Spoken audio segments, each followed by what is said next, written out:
আসসালামু আলাইকুম রহমতুল্লাহ। ওমা খলাকতুল জিন্না ওয়াল ইনসা ইল্লা লিয়াবুদুন। খুব সংক্ষেপে বলতে হয় এখানে, যেহেতু বেশি ভিডিও করার সময় পাওয়া হয় না। তো কথা হচ্ছে, আল্লাহ রাব্বুল আলামিন আপনাদের, আমাকে, আপনাদেরকে, কাউকে আর কারো ইবাদতের জন্য নয়, বরঞ্চ একমাত্র কেবলমাত্র আল্লাহ রাব্বুল আলামিনের ইবাদতের জন্যই বানানো হয়েছে। এবার আসেন, আপনাকে আমাকে যে জ্ঞান দেওয়া হলো, এই যে আমাদের চোখের দৃষ্টি, কানের শ্রবণ, নাকের ঘ্রাণ, মুখের খাওয়া, দৈহিক গঠন, এগুলোর থেকে যে অন্য প্রাণীদেরকে শ্রেষ্ঠত্ব দান করা হলো, কিন্তু এর চেয়ে আমাদেরকে একটা জ্ঞান দিয়ে তাদের চেয়ে শ্রেষ্ঠ করা হলো। সেই জ্ঞান আমাদের কোথায়?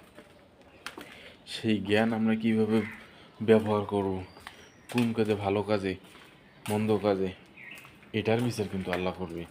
আর সেজন্য আমাদেরকে জ্ঞান দিয়েছে একমাত্র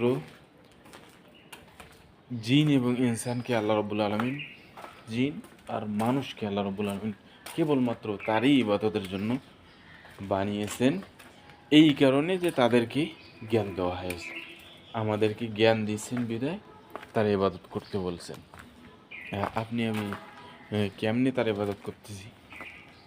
আসুন, ফিরে আসুন সেই আল্লাহর দিকে। আমরা সবাই সিজদা দিয়া আল্লাহর সন্তুষ্ট অর্জন করি। সবাই বলে আমিন।